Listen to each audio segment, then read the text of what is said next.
امام احمد بن حنبل سفر کر رہے تھے, بڑا فیمس واقعہ ہے, سفر کر رے تھے, رات لیٹ ہو گئی, مسجد میں اجازت ہے کہ میں رات یہاں رہ لوں, تو انہوں نے کہا نہیں آپ یہاں رات نہیں رہ سکتے. تو ایک نان بنانے والا گزر رہا تھا, تو انہوں نے کہا آپ کیوں بزرگ کو تنگ کریں, بزرگ آپ میرے پاس آئیں بابا جی میرے گھر رہ لیں. تو انہوں نے کہا ٹھیک ہے. تو وہ جب گھر لے کے گیا تو وہ رات کو نان وہ تو آٹا گوندتا تھا, آٹا گوند رہا اور کہتا ہے استغفر اللہ استغفر اللہ. امام احمد بن حنبل رحمہ اللہ بیٹھے ہوئے ہیں, کہتے ہیں آپ کو اس ذکر نے کبھی زندگی میں فائدہ بھی پہنچایا ہے؟ تو انہوں نے کہا آپ کو میں کیا بتاؤں. وہ اپنے پوچھ لیا ہے, پہلے میں غریب تھا, فقیر تھا, جب سے میں ذکر یہ کرنا شروع ہوا ہوں مال اتنا ہے کہ سنبھالا نہیں جاتا مجھ سے, اور ہر دعا میری اللہ رب العالمین نے قبول کی ہے, بس ایک دعا جو رہ گئی ہے. کہتے ہیں وہ کیا؟ کہتے ہیں سنا ہے کہ امام احمد بن حنبل بڑے امام ہیں, ان سے ملاقات کا شوق ہے, وہ آج تک قبول نہیں ہوئی. امام احمد بن حنبل کہتے ہیں کہ وقد جریرت الیک جرا, ایسے لگتا ہے کہ مجھے آپ کے پاس گھسیٹ کے لایا گیا ہے آپ سے ملاقات کروانے کے لیے, میں ہوں امام احمد بن حنبل. یہ ہے توبہ استغفار کے فائدے, یہ ہے توبہ استغفار. کثرت سے استغفار پڑھا کریں زندگی میں. اللہ کے نبی اپنی ایک محفل میں, ایک سیٹنگ میں 70 سے 100 مرتبہ استغفار پڑھا کرتے تھے, ایک سیٹنگ میں. اور کثرت سے درود پڑھیں, کثرت سے درود پڑھا کریں. ایک صحابی ہاتھ اٹھائے اور دعا مانگنے شروع ہو گئے.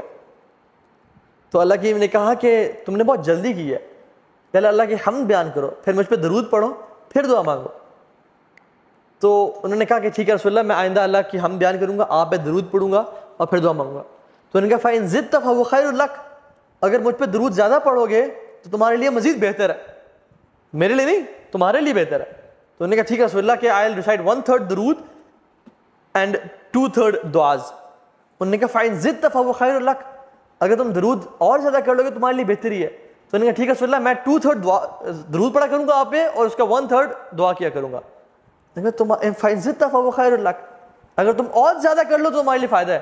انہوں نے رسول اللہ آج کے بعد آپ پہ میں درود ہی پڑھا کروں گا بس. انہوں نے کہا اگر تم یہ کرو گے تو اللہ تعالیٰ تمہاری تمام پریشانیوں ختم کر دے گا اور تمہیں ہر مشکل سے آزاد کر دے گا.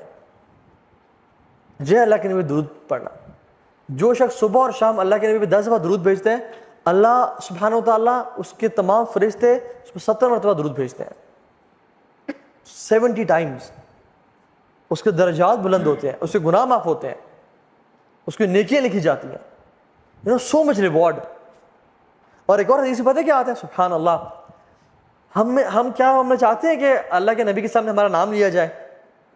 کون کون چاہتا ہے کہ اللہ کے نبی کے سامنے ہمارا نام لیا جائے؟ ہر بندہ چاہتا ہے. ایک حدیث میں آتا ہے کہ جو شخص مجھ پہ درود بھیجتا ہے نا, میرے میں روح ڈالی جاتی ہے اور مجھے اس کا درود پہنچایا جاتا ہے. اللہ کے جو فرشتے ہیں نا, نورانی مخلوق, وہ اللہ کے نبی تک اس بندے کا درود پہنچا. جسٹ امیجن سبحان اللہ کہ رسول اللہ صلی اللہ علیہ وسلم کے سامنے یہ کہا جائے کہ یا رسول اللہ آپ کا بندہ عبداللہ بن عبد الرحمن, اس نے آپ پہ درود پڑھا ہے. سبحان اللہ. تو اللہ کے نبی پہ تک درود پہنچایا جاتا ہے. شیخ صالح المغاسمی ہیں, وہ کہتے ہیں کہ ان کا آپریشن ہوا, ہارٹ سرجری ہوئی, اور ان کے نا ہارٹ بلاکیج تھے, بہت ساری آرٹریز بلاک تھیں اور سٹنٹس ڈلے ہوئے تھے, تو بہت ایشوز تھا ان کے اس میں. تو وہ کہتے ہیں کہ it was a lengthy operation. کہتے ہیں کہ میں بڑا پریشان تھا, ڈاکٹرز نے میرا آپریشن کیا, سکسیزفل ہو گیا الحمدللہ, ٹانگیں لگا دیے, میں اٹھا تو آئی واز ریلیکسڈ.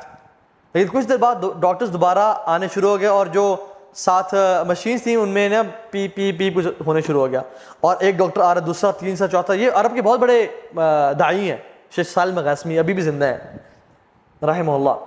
تو ڈاکٹرز آئے اور وہ کہتے ہیں کہ میں اب تو بہت پریشان ہو گیا کہ اب کیا ہو رہا ہے. تو انہوں نے ان کی شکل پہ نا پریشانی دیکھی, میں مزید پریشان ہو گیا. تو انہوں نے کہا کہ آپ کے جو بلاکیج تھے نا وہ سم تھنگ ہیپن کہ بہت زیادہ نا بلاک ہو گیا, and we have to reoperate you again, تو ہمیں دوبارہ کھول کے سرجری کرنی پڑے گی.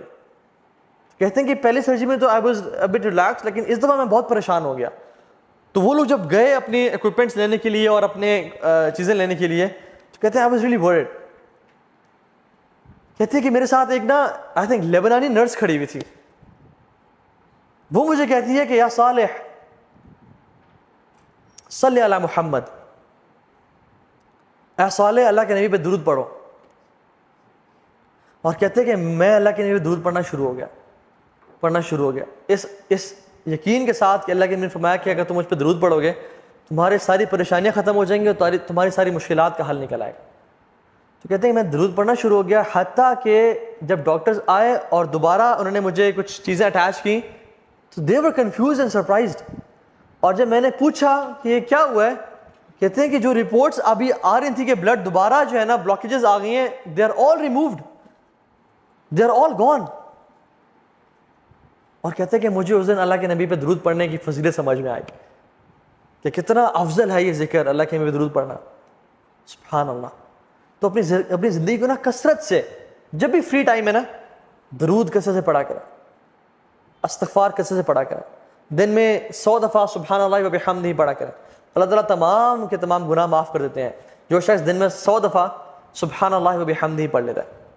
تو یہ 5 پرنسپلز ہیں جو کہ ہم نے آج ذکر کیے، جو کہ انسان کی زندگی بھی بہترین بناتا ہے اور آخرت بھی بہترین بناتا ہے. یہ تو بہت بڑی ڈسٹریکشن میرے سامنے آ گئی ہے. انشاءاللہ we'll end on this just repeating the 5 points. پہلا پوائنٹ کیا تھا؟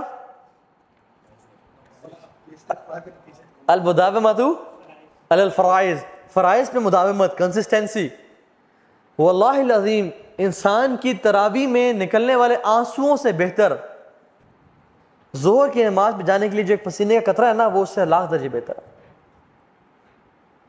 ایک انسان تہجد میں رو رہا ہے اور آنسو پہ آنسو بہاتا ہے، اور ایک انسان ظہر کی نماز پہ جاتا ہے اور اس کی جو ماتھے پسینہ آتا ہے نا وہ اس سے لاکھ درجے بہتر ہے، کیونکہ فرائض اللہ تعالیٰ کے ہاں بہت محبوب ہے. تو المداومۃ علی الفرائض. دوسری چیز تلاوت قرآن، المداومۃ علی تلاوت قرآن. تیسری چیز اپنے دل کو صاف کر لینا. چوتھی چیز نہیں، یہ تو 5ویں تھا ذکر. چوتھی یہ تو تیسری تھی، نرمی. ٹھیک ہے، اپنے دل کو اپنے مزاج کو نرم بنا لیں انشاءاللہ. اور 5ویں چیز اللہ تعالیٰ کا ذکر. یقین جانے جو شخص ان پہ نا عمل کرنا شروع کر دے گا نا وہ اپنی زندگی میں بہت بڑی بڑی چینجز دیکھے گا. اس سے کام آسان ہوتے جائیں گے اور اس کے لیے رزق آ جائے گا اس کے سامنے. اللہ تعالیٰ آپ سب کا آنا قبول فرمائے.